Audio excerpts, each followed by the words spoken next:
Hello everyone, welcome to today's video. Today we're going to be doing something a little different. I'm going to do a little intro and then we'll cut into the clips that I've already filmed actually of my stitching cart. So I kind of want to do like a prerequisite, let you know about my stitching cart. It is an IKEA Raskog or something like that cart. I'll link it down below. They actually do have an Amazon alternative too, which is really nice. So I'll put both depending on what you want, because I know for me IKEA is really far away. I've like took an IKEA trip and went and got it, and IKEA is like 4 hours away. Now I've got other things, but so I'll put both options depending on what's more convenient for you. But anyway, I use the famous stitching cart, 3-tiered cart that we use for all kinds of things.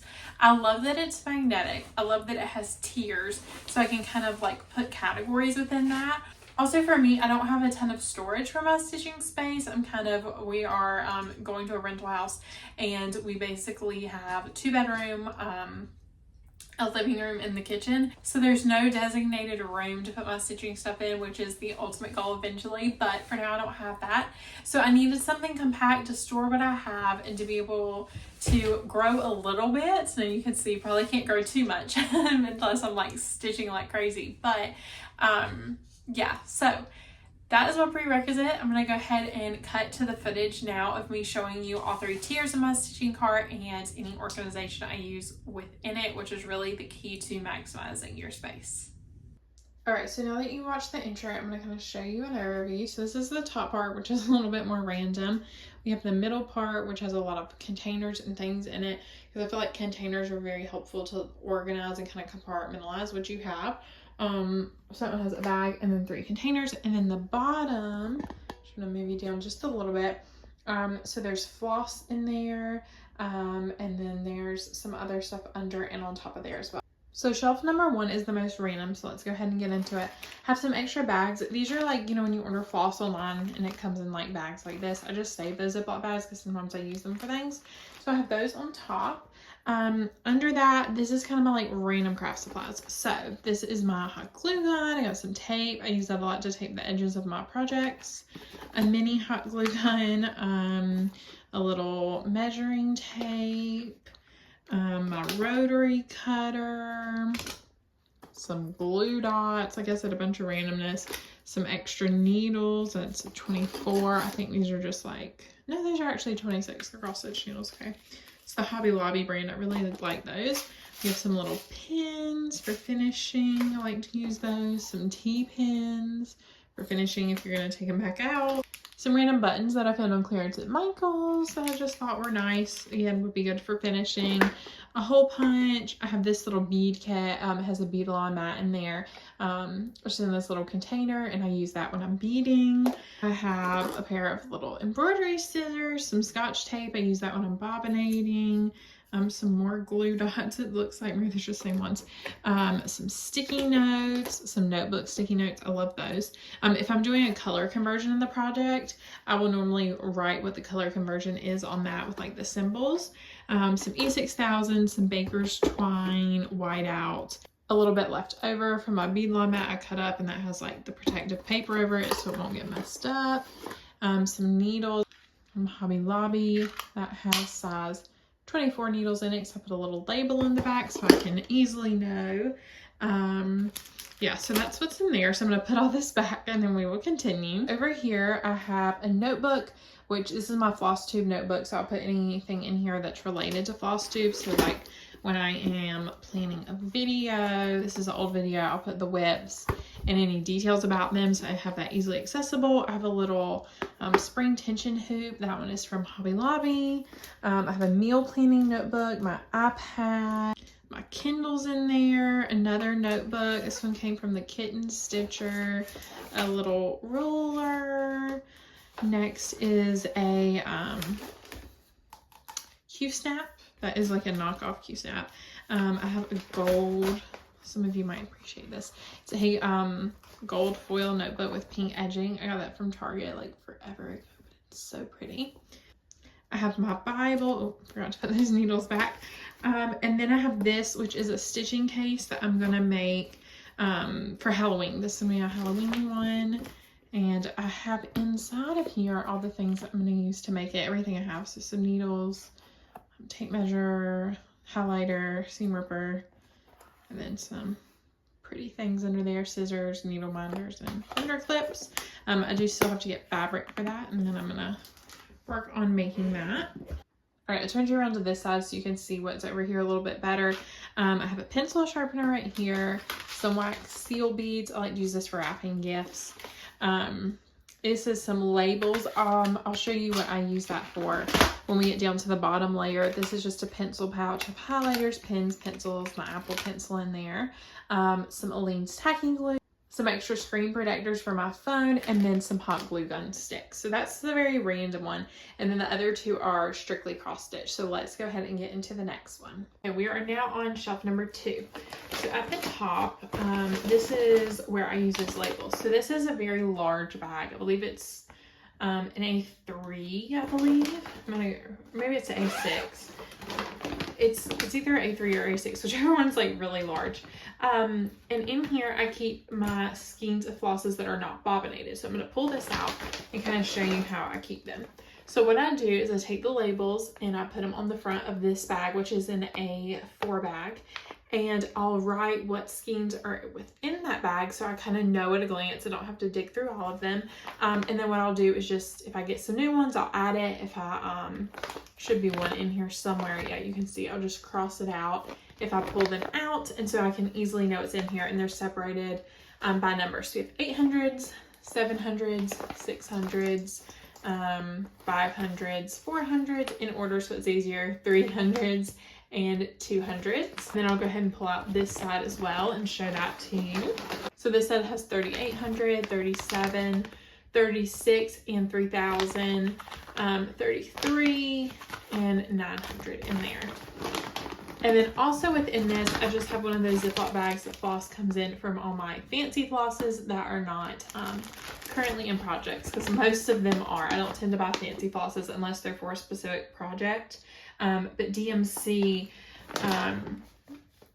I've gone and bought a lot of DMC that, like, I'm like, oh yeah, I need that. And then I'll look in my stash and realize that I have that color. So I have a lot of extra DMC for that reason. All right, then on the side right here, I have some bobbins. For when I bobbinate my flosses, I am a bobbinator, so I have a bunch of those. Right in front right here, I have some extra fabric that doesn't fit into my fabric storage. So these are all from Hobby Lobby. We have a Artiste 14 count toast and 14 count oatmeal. And then there's one that's tucked in here, which is just a big bolt, 29 by 36 of 14 count white. All right, then this one, these are some really nice containers. I like them because they stack on top of each other. You can see there's like a little lip right there, so they stack easily. And then once they're on the cart, they kind of notch in, so like I can shake it and they're not moving around. They're not going to fall out, which is really nice. I will link some similar to this below. I don't know if I can find these exact ones because I've had them quite a few years. I used them for something else prior to this, but they're really, really nice. So you can see here, this is my partially kitted projects and finishes. So open this up, put it like that. All right, so we can see there's, for instance, the Liz Matthews Pumpkin House, and we see I have a little note there that says it needs fabric. So it has all the flosses that needs fabric.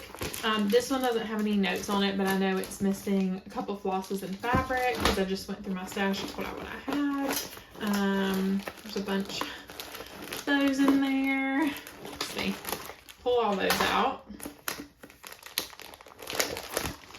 All right, and then under that, I just have a gallon Ziploc bag, and I have my finishes within here. If there's anything that's bigger, they're just folded in half in here. Some things when I was packing that I knew that were bigger, or I knew that I might not want to like this, I could find a little frame and put that in a little frame easily. But things that were a little bit bigger, I kind of packed away to put in the storage unit, just because it's not something I'm going to need while we're at the rental house for hopefully about 6 months, no longer than a year. So that is the ones that I am taking with me, basically the smaller ones, or where I can put anything I finish while we are at the rental house. All right, so I'm going to put this to the side and we'll move on to the next bin, which is unlatched. This one has my current whips. So anything that is not in my stitching basket right beside the couch where I like to stitch is in here. What do we have in there? Oh, that's my Little Design Summer Seasons or something like that. Deadly Aquarium, Spooky Countdown. I need to get back to that. So we just have a bunch of things in there. And like I said, this is anything that's not in the basket beside my stitching chair. I think there's about 10 or 15 there. Next, pull this one out. This is a heavy one. Is fully kitted. So anything that I have fully kitted, we have this, which is a digital pattern, Stitching with the Housewives Trick or Treat. I've got the Prairie Schooler July. I did not realize I got fabric for that.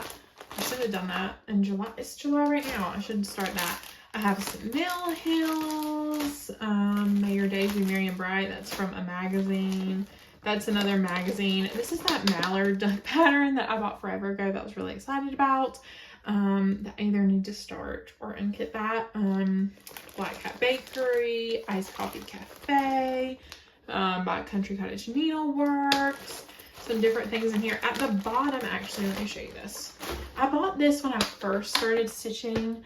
It's a cross stitch kit, but now I know about like copyright and things, and I think this is like a knockoff of like a Dimensions kit or something like that. And it's also like this. You see, like that's the fabric. So I don't know. It's kind of intimidating to me. So I haven't picked that back up yet.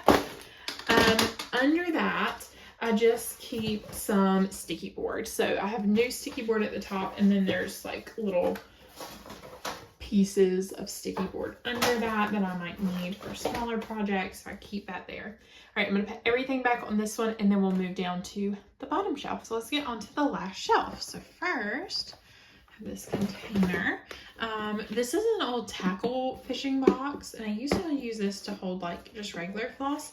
But now, well, this is regular floss, but I used to use this as like one of my floss containers, but I got matching floss containers, and this basically holds my B5200, my Blanc. There's extra skeins of them, 310, extra skeins of that. This is a crew. And then this is my satins and toise over here. So everything is together and easy to find. And then over here is like any non-DMC floss. It's like the Hobby Lobby brand, which is the floss that I first started with. So I have a few of those left over. This is a bag which is labeled Flosstube. So basically anything for my Flosstube videos that I don't want to put away, so I don't want to show it in my next video. So I have a little bit of haul in here in a finish right now, which I will show in the next video. This is my cross stitch fabric. Again, a nice little label there. And you can see, open that up. All right, so basically inside of here, I've compartmentalized it into big bags. So we have 32 counts fabric. This is 28 that I just cut, so I haven't put it up yet. This is a 36. It's the only 36 I have. It's not in a project, so it doesn't have a bag. This one is 25 count. This one is 18 count.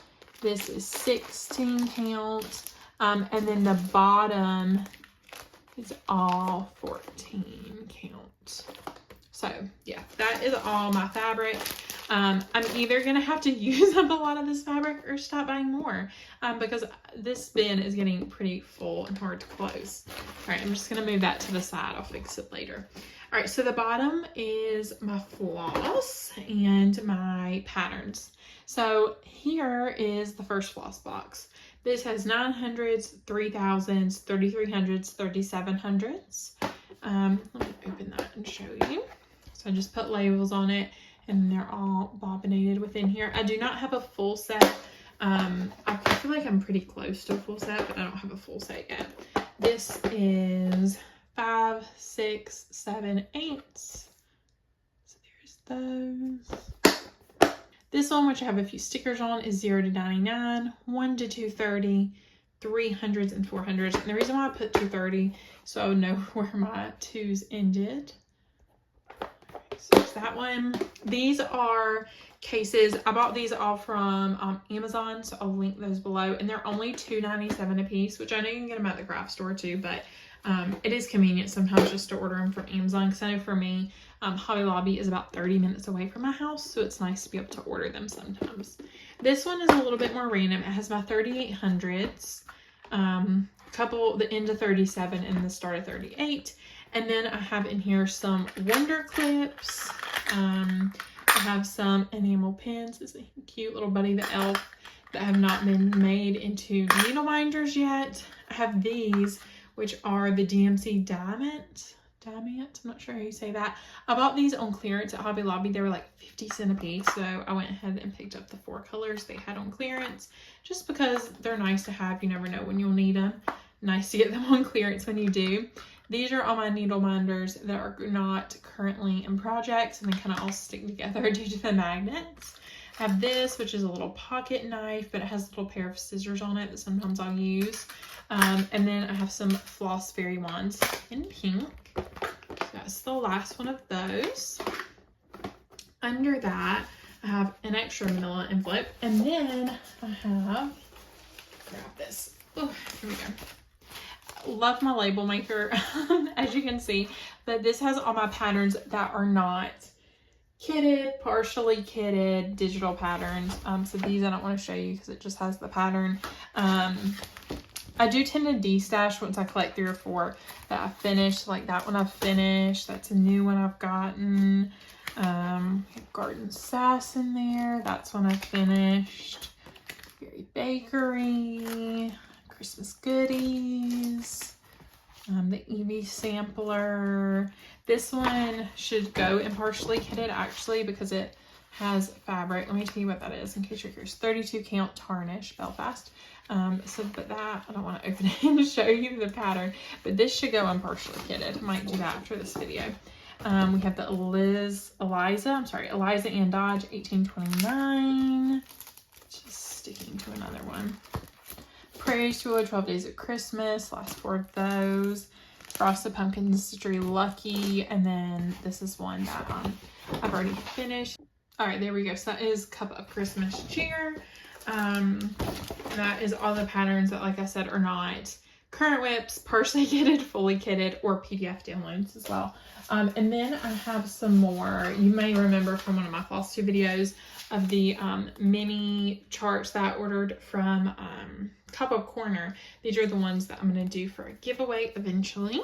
And that is my craft cart. Thank you so much for watching. Like I said, I hope that this helps you. Maybe if you have a small space, or you're just curious, even if I'm not gonna organize like the same way somebody else is, I think it's fun to watch these videos and just to see what other people have and how they organize what they have. So thank you so much for watching. I really hope you enjoyed, and I'll see you next time. Bye.